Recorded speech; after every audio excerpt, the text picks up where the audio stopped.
Have you ever wondered why the most powerful elite in the world, ancient cults, and even modern neuroscientists seem obsessed with a tiny point located exactly at the center of the human brain? This point appears repeatedly in symbols throughout history. Just look at the Vatican. In its main square stands a massive bronze pine cone. Observe the Pope's staff, and the pine cone appears again. Go even further back in time and examine the funerary masks of the Egyptian pharaohs, where a serpent emerges from the forehead. These elements are not merely decorative nor aesthetic coincidences. They form an extremely ancient symbolic language, a coded message that has been in front of humanity for thousands of years. Manly P. Hall, one of the most respected scholars of occultism and Freemasonry, described this specific region of the brain in his work on the occult anatomy of man as the Ark of the Covenant itself. According to him, it was a rudimentary organ, known in ancient traditions as the third eye, which in past eras allowed human beings to access invisible realities and expanded levels of consciousness, but which over time entered a dormant state. Hall claimed that whoever managed to awaken this dormant point would gain absolute mastery over their own mind and perception. For decades, this idea was dismissed as mysticism with no scientific basis. Official science supported a completely different view. Until the late 20th century, medical textbooks described the pineal gland, also called the epiphysis, as a simple evolutionary remnant with no relevant function. The material found inside it was treated almost pejoratively and labeled brain sand. MRI scans and pathological studies revealed hardened calcium deposits accumulating inside the gland, leading physicians to conclude that these were merely metabolic residues associated with aging. The greater the amount of this sand, the older the brain was presumed to be. The scientific narrative seemed definitive. On one side, mystics spoke of a divine eye. On the other, doctors saw only accumulated calcium and degeneration. This opposition remained intact until the beginning of the 21st century, when a decisive shift occurred. In 2002, a group of researchers led by Dr. Becquinier decided to investigate what had previously been considered biological waste, using cutting-edge technology. Instead of assuming prior conclusions, they subjected the so-called brain sand to an ultra-high-resolution electron microscope. What they observed radically altered scientific understanding of the pineal gland. What appeared to be amorphous material revealed itself as highly organized crystalline structures. They were not chaotic debris, but geometrically perfect calcite microcrystals, measuring up to 20 micrometers, floating inside the pineal gland. The greatest shock, however, was not only in the shape of these crystals, but in their physical properties.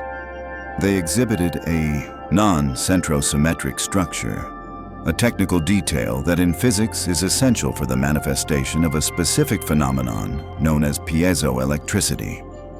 This phenomenon is widely used in modern technologies, although most people are unaware of it. A simple example is a common lighter. When the button is pressed, a small internal crystal undergoes mechanical impact and converts that pressure into an electrical discharge capable of producing a spark. The same principle is applied in quartz watches, microphones, and precision sensors. Becquinier's report explicitly described the pineal gland crystals as electromechanical transducers, meaning structures capable of converting mechanical pressure into electricity and electricity into vibration. This discovery carries profound implications. It means that at the center of the human brain there exists a real physical mechanism capable of generating electrical fields when subjected to pressure.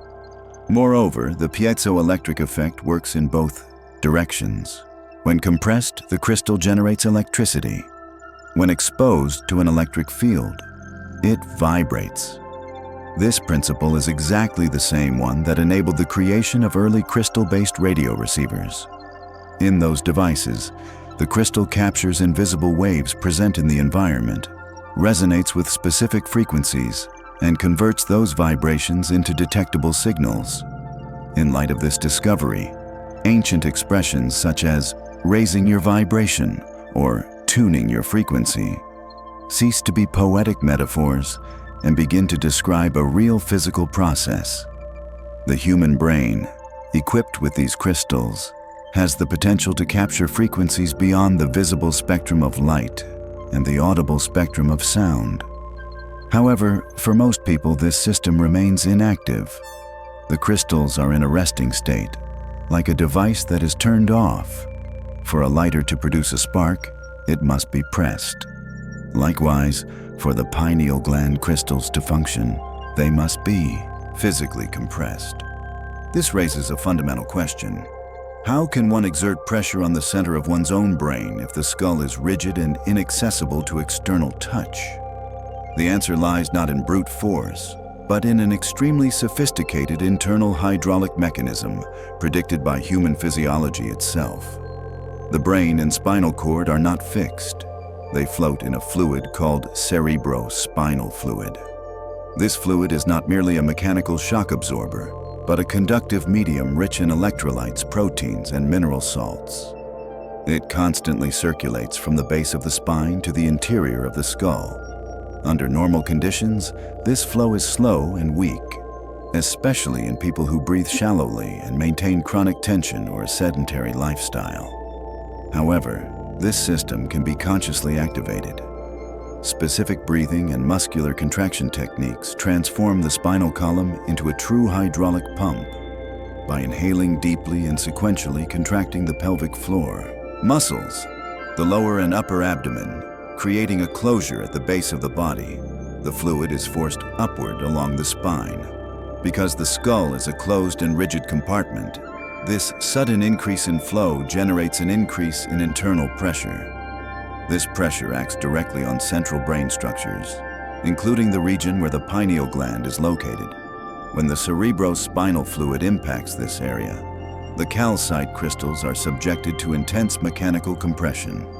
At that moment, the piezoelectric effect is activated. Millions of microcrystals release electrical charges simultaneously, awakening the gland from its inactive state. It begins to vibrate, creating its own electromagnetic field. This moment marks the activation of the human brain's internal antenna. From this point on, a process begins that goes beyond simple electricity. Research associated with Bacconier's study identified that these crystals also possess an optical property known as second harmonic generation.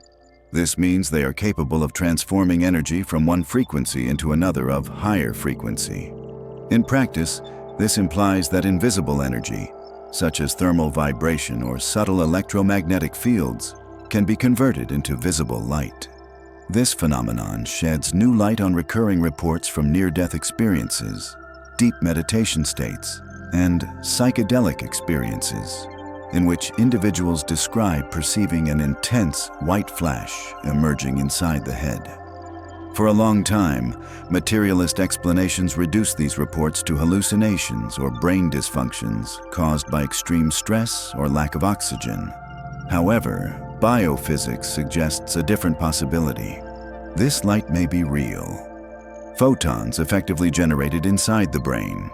The pineal gland contains tissues similar to those of the retina, including light-sensitive cells.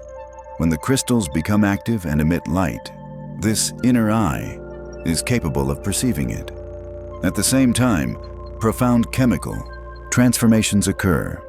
Research associated with this phenomenon indicates the release of substances such as dimethyltryptamine and the transformation of melatonin into compounds with powerful neurochemical effects, capable of silencing analytical thought and opening access to expanded states of consciousness. At this stage, perception is no longer rigidly bound to the physical body. Consciousness begins to operate in a broader way, less limited by conventional sensory filters. Despite all this sophisticated biological apparatus, an inevitable question arises. If all human beings possess this structure, why do most live disconnected, anxious, depressed, and without any expanded perception of reality? The answer lies not in lack of capacity, but in functional blockage. The system exists, but it is compromised. The pineal gland, being located outside the blood-brain barrier, is extremely vulnerable to the accumulation of toxic substances. For a long time, focus was placed only on fluoride present in water and hygiene products, which does indeed contribute to pineal calcification. However, more recent research indicates that the problem is broader and more severe. The true blockage occurs through the combination of aluminum and glyphosate. Glyphosate, widely used in industrial agriculture, is present in much of processed food and compromises the integrity of the intestinal wall. This allows aluminum, abundant in the modern environment, to enter the bloodstream. The body, unable to properly distinguish aluminum from calcium, directs this toxic metal to mineral storage sites, including bones and the pineal gland. Over time, the calcite crystals become coated with rigid layers of phosphate and aluminum, rendering them incapable of compression. Without compression, there is no piezoelectricity. Without piezoelectricity, the system remains switched off. The antenna stops functioning, and human perception remains limited to basic survival mode. There is, however, a path to reversal. If what I'm saying makes sense to you, and you feel ready to deepen this experience, I've left a more complete material in the pinned comment. You don't need to look at it now. Just remember it when the time feels right. Studies indicate that sulfate plays an essential role in removing aluminum from the body. Adequate sulfate production depends directly on exposure to natural sunlight through the retina. When sunlight reaches the eyes without artificial filters, a direct signal is sent to the pineal gland, stimulating biochemical processes essential for its maintenance. The modern lifestyle, based on artificial lighting and isolation from natural light, disrupts this mechanism. By avoiding the sun, humans interrupt their own biochemical supply necessary to keep the gland functional. Reactivation of the pineal gland therefore depends not only on internal techniques, but also on restoring a physiological relationship with natural light. However, even if the crystals are clean and the hydraulic mechanism is activated, there is still a fundamental element without which the entire system remains unstable. This element is not in the brain, but in the heart. Even if the pineal gland is clean, even if the crystals are structurally preserved, and even if the hydraulic mechanism is correctly activated through breathing and internal pressure of cerebrospinal fluid, the system can still fail. The reason is simple yet profound. No receiver functions properly amid noise. This makes it clear that the most common mistake is trying to access higher levels of perception solely through the brain, as if it were an isolated system. However, the brain is an essentially electrical organ, while the heart is predominantly magnetic.